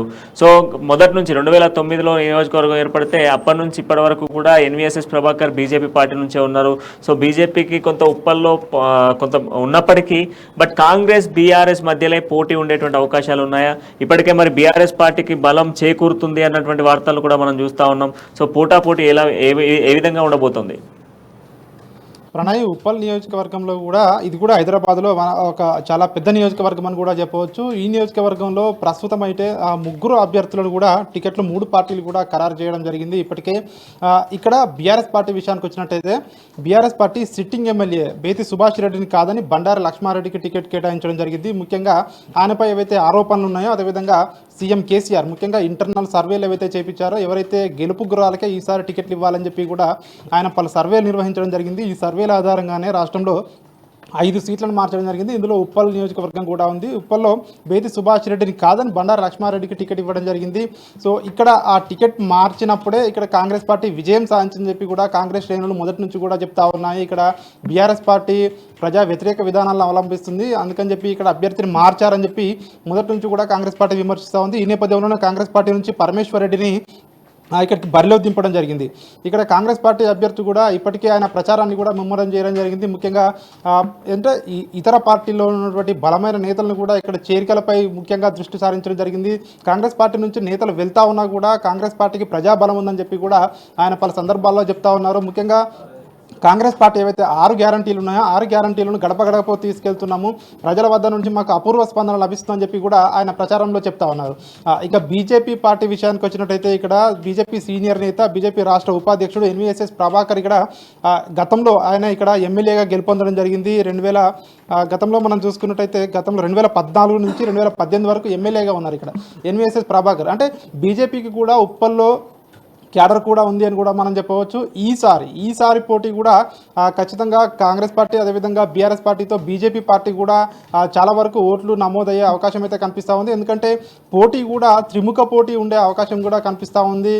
అదేవిధంగా ఇటు బీఆర్ఎస్ పార్టీ కూడా అభ్యర్థి చూసుకున్నట్టయితే మనము ఆయన కూడా ఆర్థికంగా బలమైన అధ్యక్షుడు అని చెప్పి కూడా పార్టీ వర్గాలు కూడా భావిస్తూ ఉన్నాయి. కాబట్టి ఈసారి ఉప్పల్ నియోజకవర్గానికి వచ్చినట్టయితే ఈసారి ఖచ్చితంగా త్రిముఖ పోటీ అయితే మనకు స్పష్టంగా కనిపిస్తుంది. ప్రణయ్, మనం ఇక్కడ చూసుకున్నట్టయితే ఇక ఎల్బీ నగర్ నియోజకవర్గం నుంచి 2018 ఎన్నికల ఫలితాలు ఎలా ఉన్నాయి, అక్కడ ఓటర్ల సంఖ్య ఎలా ఉంది ప్రణయ్? ఒకసారి ఎల్బీ నగర్ నియోజకవర్గానికి వెళ్తే ఈ నియోజకవర్గం కూడా 2009లో ఏర్పడ్డ నియోజకవర్గమే. సో దాంతోపాటుగా ఇక్కడ మనం ఫుల్ డీటెయిల్స్గా ఒకసారి చూసుకున్నట్లయితే ఈ నియోజకవర్గంలో 2018లో మొత్తం ఓటర్ల సంఖ్య మనం చూసుకున్నట్లయితే 2,44,841 మంది ఓటర్స్ ఉన్నారు. అండ్ ఇక్కడ గెలుపొందినటువంటి పార్టీ కాంగ్రెస్ పార్టీ. మెజారిటీ కూడా మనం చూసుకుంటే 1,939 ఓట్ల మెజారిటీ. కేవలం తక్కువ మెజారిటీతోనే ఈ యొక్క పార్టీ కాంగ్రెస్ పార్టీ గెలుపొందడం జరిగింది. అలాగే మనం చూసుకున్నట్టయితే 2018 ఎన్నికల్లో ఏ పార్టీల నుంచి ఏ అభ్యర్థులు పోటీ పడ్డారో చూద్దాం. ఎల్బీ నగర్ నుంచి కాంగ్రెస్ నుంచి అయితే దేవిరెడ్డి సుధీర్ రెడ్డి 1,07,242 ఓట్లు 44.66% పోలింగ్ నమోదైంది. ఇక బీఆర్ఎస్ నుంచి ఎం రామ్మోహన్ గౌడ్ 1,05,303 ఓట్లు 43.33% పోలింగ్ నమోదైంది. ఇక బీజేపీ నుంచి శేఖర్ రావు పేరాల 21,563 ఓట్లు 8.81% పోలింగ్ నమోదైంది. ఇక 2023లో ఓటర్ల సంఖ్య ఎలా ఉంది ప్రణయ్? అప్పటికిప్పటికి వ్యత్యాసాలు ఏంటి? గతంలో పోలిస్తే ఇప్పటికి ఎల్బీ నగర్ నియోజకవర్గంలో ఈ నియోజకవర్గం కూడా సెటిలర్ నియోజకవర్గం అని చెప్పుకోవాలి. ఎందుకంటే ఈ నియోజకవర్గంలో కూడా దాదాపుగా కూడా 5,34,742 మంది ఓటర్లు, అంటే దాదాపుగా కూడా 2018 నుంచి 2023 వరకు ఆల్మోస్ట్ 2.5 లక్షల నుంచి 3 లక్షల చివరి, అంటే ఆల్మోస్ట్ దగ్గరికి 3 లక్షల మంది ఓటర్స్ పెరిగారు. అంటే ఈ నియోజకవర్గం నుంచి కూడా చెప్పుకుంటారంటే నల్గొండ, సూర్యాపేట తదితర ప్రాంతాలు, అంటే ఏదైతే విజయవాడ త్రూవర్డ్స్ విజయవాడ రూట్స్లో ఉన్నటువంటి ప్రాంతాలకు సంబంధించిన వాళ్ళంతా కూడా ఎల్బీ నగర్ కేంద్రంగా చాలామంది సెటిల్ అయిపోయారు. సో 2018 నుంచి 2023కు సంబంధించిన నేపథ్యంలోనే ఆల్మోస్ట్ సెటిలర్స్ అంతా కూడా ఇక్కడే హోటకు తీసుకున్న నేపథ్యంలో దాదాపు ఈ 3 లక్షల ఓటింగు. అండ్ దాంతోపాటుగా యువతకి సంబంధించి కూడా మనం మాట్లాడుకోవాలంటే సాఫ్ట్వేర్లకు సంబంధించినటువంటి చాలామంది పిల్లలంతా కూడా సాఫ్ట్వేర్లలో జాబ్స్ రావడం వల్ల వాళ్ళు ఇక్కడే సెటిల్ అయిపోయారు. సో వాళ్ళకి సంబంధించిన ఓటింగ్ కూడా ఎక్కువ శాతం ఎల్బీ నగర్లో పెరిగింది అని చెప్పుకోవచ్చు. అండ్ ఇక మనం ఒకసారి పురుష ఓటర్లకు సంబంధించి మనం చూసుకుంటే 2,79,985 మంది పురుషులు ఉండగా మహిళా ఓటర్లకు సంబంధించి 2,54,665 మంది మనకు మహిళా ఓటర్స్ ఉన్నారు. ఇతరులకు సంబంధించి ఈ నియోజకవర్గంలో 92 మంది ఉన్నారు. అలాగే ఇక ప్రధానంగా 2023లో ఎల్బీ నగర్ నుంచి ఏ పార్టీ నుంచి ఏ అభ్యర్థులు పోటీ పడుతున్నారో చూద్దాం. ఇక బీఆర్ఎస్ నుంచి దేవిరెడ్డి సుధీర్ రెడ్డి గతంలో ఎవరికైతే ఇటు చూస్తున్నట్టయితే కాంగ్రెస్ పార్టీ నుంచి గెలుపొందిన ఆయన ఇప్పుడు బీఆర్ఎస్ లో చేరడం వల్ల మళ్ళీ ఆయనకి బీఆర్ఎస్ టికెట్ ఇవ్వడం జరిగింది. ఇక కాంగ్రెస్ నుంచి మధు యాష్కి గౌడ్, ఇక బీజేపీ నుంచి సామరంగారెడ్డి. అయితే మనం ఒకసారి రాజుని అడిగి తెలుసుకుందాం. రాజు చెప్పండి, గతంలో కాంగ్రెస్ పార్టీ నుంచి గెలిచి బీఆర్ఎస్ కి వెళ్ళారు. అయితే ఈ నేపథ్యంలో ఆయనకి ఇప్పుడు బీఆర్ఎస్ టికెట్ ఇచ్చిన నేపథ్యంలో ఈసారి మళ్ళీ దేవిరెడ్డి సుధీర్ రెడ్డి గెలిచే అవకాశాలు కనిపిస్తున్నాయా? అలాగే ఇప్పుడు కాంగ్రెస్ నుంచి మధు యాష్కి గౌడ్ కూడా గెలుపొందడం జరిగింది. ఈసారి మరి త్రిముఖ పోటీ ఉంటుందా, లేకపోతే కాంగ్రెస్ వర్సెస్ బీఆర్ఎస్ అన్నట్టు ఉంటుందా? అసలు అక్కడ నియోజకవర్గ ప్రజల అభిప్రాయం ఏంటి? వాళ్ళ నాడి ఎలా ఉంది? వెన్నెల, ఎల్బీ నగర్ నియోజకవర్గానికి సంబంధించి మనం చూసుకున్నట్టయితే ఇక్కడ టీడీపీ పార్టీ అదేవిధంగా కాంగ్రెస్ పార్టీకి గతంలో అవకాశం ఇవ్వడం జరిగింది. అంతకుముందు చూసుకున్నట్టయితే కాంగ్రెస్ పార్టీకి ఇక్కడ ఎల్బీ నగర్లో ప్రజలు అవకాశం ఇవ్వడం జరిగింది. ఇక్కడ ముఖ్యంగా చూసుకున్నట్టయితే ప్రస్తుతం సిట్టింగ్ ఎమ్మెల్యేగా ఉన్నటువంటి దేవిరెడ్డి సుధీర్ రెడ్డికి బీఆర్ఎస్ పార్టీ ఈసారి కూడా టికెట్ కేటాయించడం జరిగింది. కాకపోతే ఆయన 2018లో కాంగ్రెస్ పార్టీ బీఫామ్పై గెలిచి ఎవరైతే కొంతమంది ఎమ్మెల్యేలు కాంగ్రెస్ పార్టీ నుంచి బీఆర్ఎస్ పార్టీలో చేరారో ఆ సమయంలో ఆయన కాంగ్రెస్ పార్టీ నుంచి బీఆర్ఎస్లో జాయిన్ కావడం జరిగింది. ఈ నేపథ్యంలోనే ఆయనకు బీఆర్ఎస్ పార్టీ అప్పుడు హామీ ఇవ్వడం జరిగింది, మళ్ళీ టికెట్ ఇస్తామని చెప్పి. ఈ నేపథ్యంలోనూ ఆయనకు మళ్ళీ కూడా అవకాశం కల్పించడం జరిగింది. ఇక ముఖ్యంగా చెప్పాలంటే ఇక్కడ కాంగ్రెస్ పార్టీ నుంచి అనూహ్యంగా మధు యాష్కి గౌడ్ను కాంగ్రెస్ పార్టీ ఇక్కడ నుంచి బరిలోకి దింపడం జరిగింది. ముఖ్యంగా ఆయన 2004లో అదేవిధంగా 2009లో గతంలో నిజామాబాద్ ఎంపీగా ఆయనకు పనిచేసిన అనుభవం కూడా ఉంది. ముఖ్యంగా తెలంగాణ ఉద్యమంలో ఎవరైతే కాంగ్రెస్ పార్టీ ఎంపీలు ముఖ్యంగా తెలంగాణ ఉద్యమం కోసం పార్లమెంట్లో గలమెత్తారో అక్కడ అందులో ఉన్నటువంటి ఎంపీల్లో ముఖ్యంగా మధు యాష్కి గౌడ్ కూడా ఉన్నాడు. సో ఈ నేపథ్యంలో ఒక ఉద్యమ నాయకునిగా కూడా మధు యాష్కి గౌడ్కు పేరుంది. ముఖ్యంగా అదేవిధంగా 2015లో ఎప్పుడైతే 2014లో ఆయన ఓటమి పాల్గొవడం జరిగిందో 2015లో ఏఐసిసి అధికార ప్రతినిధిగా కూడా కాంగ్రెస్ పార్టీ మధు యాష్కి గౌడ్కి అవకాశం కల్పివ్వడం జరిగింది. అదేవిధంగా ఇటీవల మనం చూసుకున్నట్టయితే రాష్ట్రానికి సంబంధించినటువంటి ఏదైతే టికెట్లు కాంగ్రెస్ పార్టీ టికెట్ల విషయంలో స్క్రీనింగ్ కమిటీలో కూడా ఆయనకు అవకాశం కూడా కల్పివ్వడం జరిగింది. అంటే ఒక బలమైన నేతగా, ఒక బీసీ నేతగా కూడా ఉన్నాడు కాబట్టి మధు యాష్కి గౌడ్ ఈసారి ఎల్బీ నగర్లో ఖచ్చితంగా గెలుపు నాదే అనే ధీమాతో అయితే ఆయన ఉన్నారు. అదేవిధంగా కాంగ్రెస్ పార్టీ శ్రేణులు కూడా అదే చెప్తా ఉన్నారు. మొత్తానికి చూసినట్టయితే ఇక్కడ కాంగ్రెస్ పార్టీ విషయానికి వచ్చినట్టయితే ఎల్బీ నగర్లో ఈసారి కాంగ్రెస్ పార్టీ జెండా ఎగరవేయాలని కృత నిశ్చయంతో ఉంది. ఈ నేపథ్యంలోనే ప్రచారం కూడా ఇప్పటికే స్టార్ట్ చేయడం జరిగింది. కాంగ్రెస్ పార్టీకి సంబంధించినటువంటి 6 గ్యారంటీ స్కీమ్స్ ఏవైతే ఉన్నాయో, అదేవిధంగా కేసీఆర్ అంటే బీఆర్ఎస్ పార్టీ అవలంబిస్తున్న ప్రజా వ్యతిరేక విధానాలు కావచ్చు, ఇవన్నింటినీ కూడా అదేవిధంగా సంక్షేమ పథకాలు కావచ్చు, కేవలం బీఆర్ఎస్ పార్టీ అనుచరులకే కార్యకర్తలకే వచ్చాయి. డబుల్ బెడ్రూమ్ ఇల్లు కూడా రాలేదు. అదేవిధంగా దళిత బంధు, బీసీ బంధు, ఇవన్నిటిపై కూడా ఆయన ప్రజల్లోకి వెళ్ళి ఇప్పటికే ప్రచారాన్ని కూడా ముమ్మరం చేశారు. ఇక మనము బీజేపీ విషయానికి వచ్చినట్టయితే బీజేపీ రంగారెడ్డి అర్బన్ జిల్లా అధ్యక్షునికి సామ రంగారెడ్డికి బీజేపీ అధిష్టానం టికెట్ కేటాయించడం జరిగింది. కానీ ఇక్కడ మనము చూసుకున్నట్టయితే ఇక్కడ ప్రజల నుంచి వస్తున్న స్పందన కూడా చూసుకున్నట్టయితే ఈసారి దేవిరెడ్డి సుధీర్ రెడ్డికి కాస్త ఎదురుగాలి వీచే అవకాశం కూడా కనిపిస్తూ ఉంది. ఎందుకంటే ఆయన గతంలో కాంగ్రెస్ పార్టీలో గెలిచి మళ్ళీ ఆయన పార్టీ మారడం జరిగింది. ఇక ముఖ్యంగా కాంగ్రెస్ పార్టీ ఇప్పుడు ప్రస్తుతం మధు యాష్కి గౌడ్ కూడా పోటీలో ఉండడంతో ఈసారి పోటీ మాత్రం రసవత్రంగా ఉంది ఎల్బీ నగర్లో అని కూడా పలువురు విశ్లేషకులు కూడా భావిస్తూ ఉన్నారు. ఏది ఏమైనప్పటికీ ఈసారి మాత్రం కాంగ్రెస్ వర్సెస్ బీఆర్ఎస్ అన్నట్టుగా ప్రస్తుతం అయితే మనకు కనిపిస్తూ ఉంది. ఇంకా ఎలక్షన్స్కి ఇంకా దాదాపు 20 రోజుల సమయం ఉంది కాబట్టి ఈ 20 రోజులలో సమయంలో సో ఏమైనా జరగవచ్చు కాబట్టి ఖచ్చితంగా ప్రస్తుతం ఉన్న సిచ్యువేషన్ బట్టి చూస్తే మాత్రం కాంగ్రెస్ వర్సెస్ బీఆర్ఎస్ అన్న విధంగా అయితే మనకు స్పష్టంగా కనిపిస్తుంది. వెన్నెల, కంటోన్మెంట్ నియోజకవర్గ ఎన్నికల ఫలితాలు ఎలా ఉన్నాయి ప్రణయ్? యశ్వన్లా, కంటోన్మెంట్ నియోజకవర్గానికి సంబంధించి మనం చూస్తే 2018లో మొత్తం ఇక్కడ ఓటర్ల సంఖ్యను మనం ఒకసారి పరిశీలిస్తే 1,16,144 మంది ఓటర్స్ ఇక్కడ ఉన్నారు. అండ్ ఇక్కడ గెలుపొందినటువంటి పార్టీ బీఆర్ఎస్ పార్టీ గెలుపొందడం జరిగింది. మెజారిటీ కూడా 37,563 మంది 63 ఓట్ల మెజారిటీతో గెలుపొందడం జరిగింది. అలాగే 2018లో కంటోన్మెంట్ నియోజకవర్గం నుంచి ఏ అభ్యర్థులు పోటీ పడ్డారో చూద్దాం. బీఆర్ఎస్ నుంచి జి సాయన్న 65,797 ఓట్లు, 37,563 మెజార్టీ గెలిచారు. ఇక 56.7% పోలింగ్ నమోదైంది. ఇక కాంగ్రెస్ నుంచి సత్యనారాయణ సర్వే 28,234 ఓట్లు, 24.3% పోలింగ్ నమోదైంది. ఇటు ఎస్ఎఫ్బి నుంచి శ్రీ గణేష్ 15,487 ఓట్లు, 13.30% పోలింగ్ నమోదైంది. ఇక 2023లో అసలు ఓటర్ల సంఖ్య ఎలా ఉంది ప్రణయ్? వెంటనే ఒకసారి 2023కు సంబంధించి మనం ఓటర్ల సంఖ్య చూసుకుంటే మొత్తం ఓటర్ల సంఖ్య 2,39,254 మంది ఉన్నారు. ఇక పురుష ఓటర్లకు సంబంధించి మనం చూసుకుంటే 1,20,942 మంది ఉన్నారు. ఇక మహిళా ఓటర్లకు సంబంధించి 1,18,308 మంది ఉన్నారు. ఇతరులకు సంబంధించి 3 ఓట్లు ఉన్నాయి. అలాగే మనం చూసుకున్నట్టయితే 2023 నుంచి ఏ పార్టీ నుంచి ఏ అభ్యర్థులు పోటీ పడుతున్నారో చూద్దాం. బీఆర్ఎస్ నుంచి జి లాస్యానందిత, అలాగే కాంగ్రెస్ నుంచి డాక్టర్ జి వెన్నెల పోటీ పడుతున్నారు. ఇక బీజేపీ నుంచి ఇంకా అభ్యర్థిని ప్రకటించకపోవడంతో ఇక్కడ ఎవరు పోటీ పడతారనేది ఆసక్తికరంగా మారింది.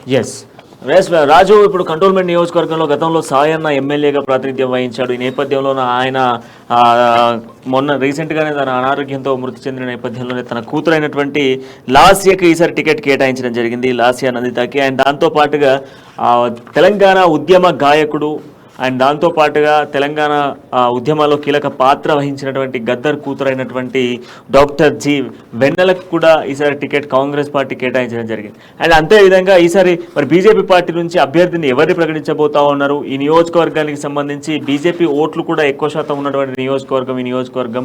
సో అట్లాంటి నేపథ్యంలో బీజేపీ పార్టీ నుంచి ఎవరిని అభ్యర్థిగా ప్రకటించబోతా ఉన్నారు? ఇప్పటి వరకు ఆ జాబితాకు సంబంధించినటువంటి అంశాలు ఏం తెరపైకి రాలేదు. అండ్ దాంతోపాటుగా ఇప్పుడు వెన్నెల వర్సెస్ లాస్యా ఉండబోతా ఉందా? ఏ విధంగా ఉండబోతోంది? కాంగ్రెస్ వర్సెస్ బీఆర్ఎస్ గా ఉండబోతా ఉందా?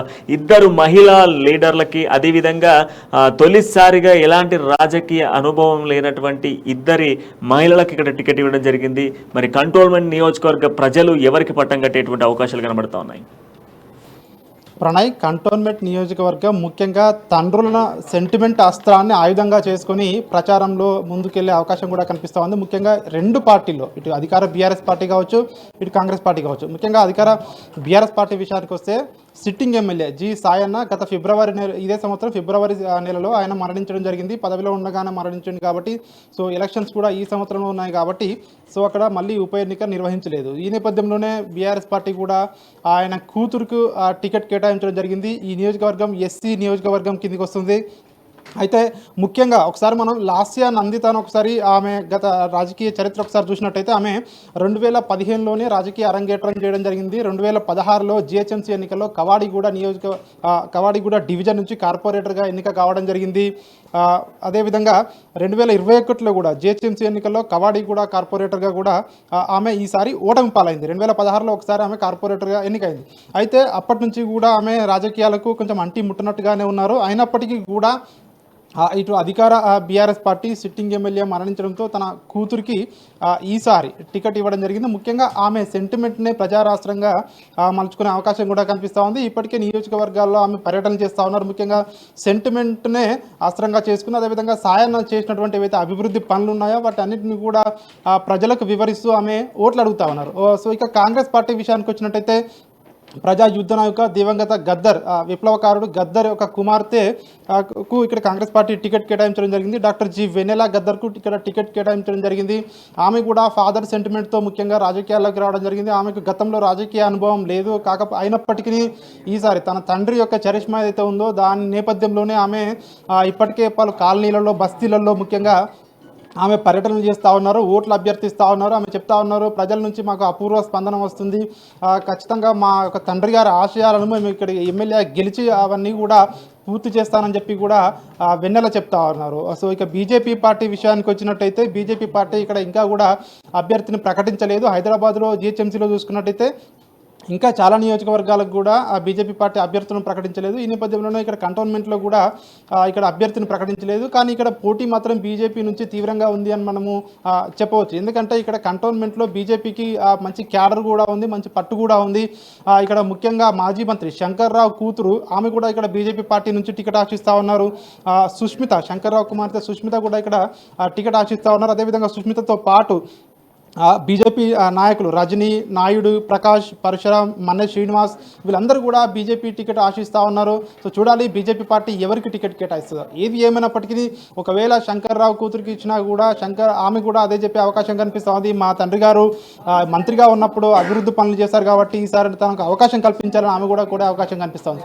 సో ఏది ఏమైనప్పటికీ ఇక్కడ తండ్రుల యొక్క సెంటిమెంట్తో అయితే ముఖ్యంగా కంటోన్మెంట్లో అయితే ప్రచారము దాన్నే ప్రచారాస్త్రంగా చేసుకొని ప్రచారం చేసే అవకాశం కూడా కనిపిస్తూ ఉంది. ఇక్కడ ఎవరు ముందంజలో ఉన్నారు, ఎవరు గెలుస్తారని చెప్పడం మాత్రం ఇప్పుడే ఎవరికి కూడా రాజకీయ విశ్లేషకులకు కూడా ఎవరికి అందుపట్టడం లేదు. ఎందుకంటే చివరి నిమిషంలో ఎవరైనా గెలవచ్చు. ముఖ్యంగా ఇక్కడ కంటోన్మెంట్లో పోలింగ్ కూడా తక్కువ శాతమే నమోదవుతుంది. దాదాపు ఇక్కడ మనం చూసుకున్నట్టయితే గతంలో కూడా గెలిచిన అభ్యర్థికి సాయన్న కూడా 65,000 ఓట్లే వచ్చాయి దాదాపుగా. సో ఇక్కడ చూసుకున్నట్టయితే 56% ఓట్లతో ఆయనకు విజయం సాధించడం జరిగింది. ముఖ్యంగా ఇక్కడ కంటోన్మెంట్లో ఓటింగ్ కూడా ఎక్కువగా అవ్వదు అని చెప్పి కూడా అంటూ ఉంటారు. అదేవిధంగా ఈసారి ఎవరు గెలిచినా కూడా తక్కువ మెజారిటీతో గెలుస్తారని చెప్పి ఇటు రాజకీయ విశ్లేషకులు కూడా భావిస్తూ ఉన్నారు. ప్రణయ్, మొత్తానికైతే ఈ నియోజకవర్గంలో కొంత చర్చనీయాంశంగా మారితే సిఆర్పిఎఫ్కి సంబంధించిన ఓట్లు కూడా ఇక్కడ ఎక్కువ శాతంగా ఉంటాయి. సో ఎందుకంటే అదంతా కూడా కంట్రోల్మెంట్ అంతా కూడా ఆర్మీ సెగ్మెంట్స్కి సంబంధించినటువంటి ఏరియా కనుక ఆ నియోజకవర్గానికి సంబంధించి మాత్రం కొంత తక్కువ శాతం ఓటింగే జరుగుతుంది. ఎందుకనంటే సో ఆల్మోస్ట్ ఆల్ ఆర్మీకి సంబంధించిన వాళ్ళందరినీ కూడా మనం ఆల్మోస్ట్ ఎలక్షన్స్లలో వాళ్ళకి డ్యూటీస్ అవన్నీ కూడా అండ్ ఒకే కాలంలో అదే రోజు దాదాపు కూడా 5 రాష్ట్రాలకు సంబంధించినటువంటి ఎలక్షన్స్ ఉండడము.